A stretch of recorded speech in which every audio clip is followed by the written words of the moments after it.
Hello मेरे प्यारे भक्तों, तो आज हम सुनेंगे माघ मास कथा अध्याय 24 राजा चित्ररथ के पिशाच बनकर दुख भोगने की कथा।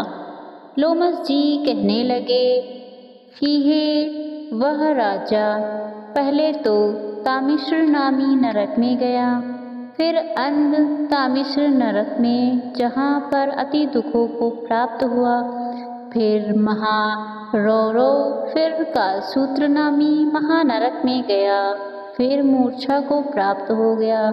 मूर्छा से चेतना आने पर तापन और संप्रतापन नामक के नरक में गया। अनेक दुखों को भोगता हुआ वह प्रताप नामक के नरक में गया। तब काकोल, कुंडपल, पूर्व मृतिका लोक, शंकु, मृजीप आदि नरकों में होता हुआ असिपत्र वन में पहुँचाया गया। फिर लोक धारक आदि नरकों में गिराया गया।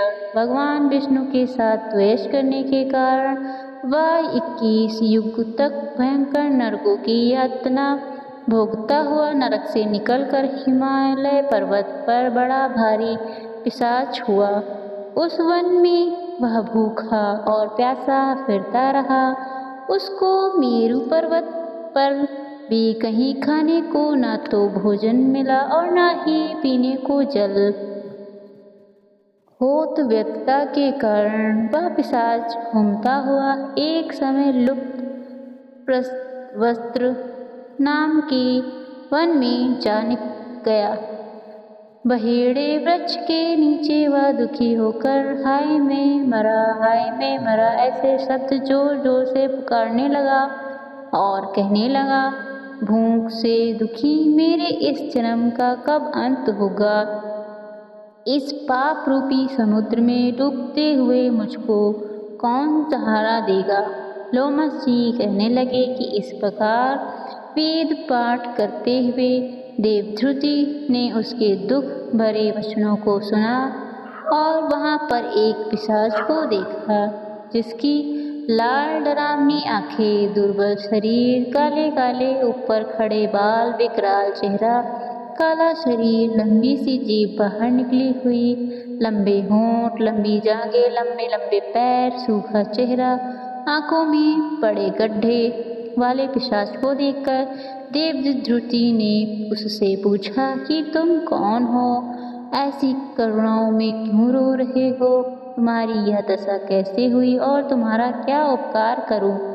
मेरे आश्रम पर आ जाने से कोई प्राणी दुखी नहीं रहता और वैष्णव लोग आनंद ही करते हैं। सो हे भद्र, तुम अपने इस दुख का कारण जल्दी कहो, क्योंकि विद्वान मनोरथ पाने के लिए विलंब नहीं किया करते। ऐसे वचन सुनकर प्रेत रोना बंद करके विनीत भाव से कहने लगा कि हे द्विज, किसी बड़े पुण्य में मुझको आपके दर्शन हुए हैं। बिना पुण्य के साधुओं की संगति नहीं होती। और फिर उसने पहले जन्म का वृत्तांत कहा कि भगवान विष्णु के द्वेष के कारण मेरी यह दशा हुई, जिस हरि का नाम आदि अंत समय में मनुष्य के मुख से निकल जाए तो मनुष्य विष्णु पद को प्राप्त होता है। जो सबका पालन करता है उसी से मैंने द्वेष किया। यह सब मेरे कर्मों का दोष है, जिसकी ब्राह्मण तप द्वारा प्रार्थना करते हैं।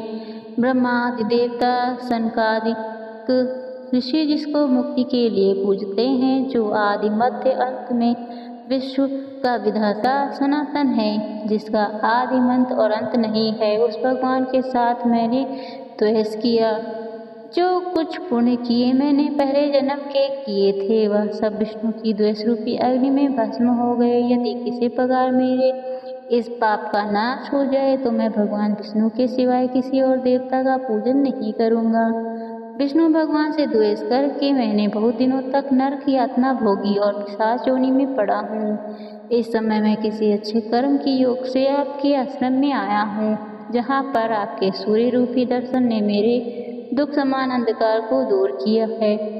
अब आप ऐसा कोई उपाय बताइए जिससे मेरी यह पिशाच योनि दूर हो, क्योंकि सज्जन पुरुष उपकार करने में देर नहीं करते।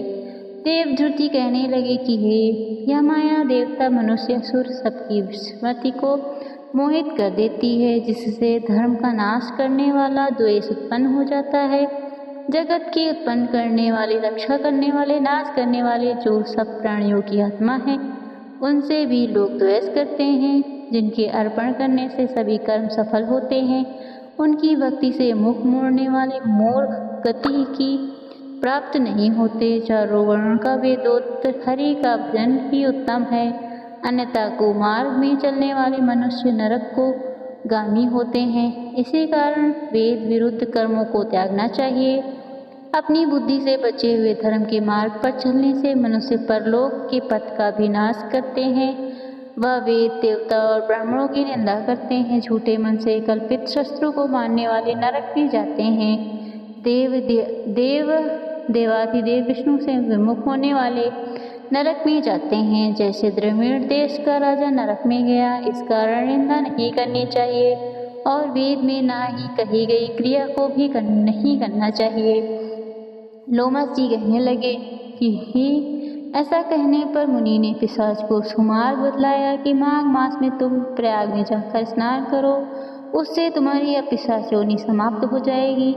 माघ मास में प्रयाग में स्नान करने से मनुष्य पहले जन्म के सब पापों से मुक्त हो जाता है। वहाँ पर स्नान करने वाले से मुक्ति प्राप्त होती है। इससे बढ़कर और कोई प्रायश्चित नहीं है। यह संसार में मोक्ष और स्वर्ग का खुला हुआ द्वार है। गंगा और यमुना का संगम त्रिवेणी संसार में सबसे उत्तम तीर्थ है। पाप रूपी बंधन को काटने के लिए यह कुल्हाड़ी है। कहाँ तो विष्णु, सूर्य, तेज, गंगा, यमुना का संगम, और कहाँ यह तुच्छ पाप रूपी तृण की आहुति। जैसे घने अंधकार को दूर करने वाला शहद का चंद्रमा चमकता है, उसी तरह संगम के स्नान से मनुष्य पवित्र हो जाता है। मैं तुमसे गंगा यमुना के संगम का वर्णन नहीं कर सकता, जिसके जल की बूंद स्पर्श के देश का ब्राह्मण मुक्त हो गया। ऋषि के ऐसे वचन सुन प्रेत के मन में शांति उत्पन्न हो गई, मानो सब दुखों से छूट गया। प्रसन्नता से उसने विनय पूर्वक ऋषि से पूछा कि इसका वर्णन अगले अध्ययन में किया जाएगा।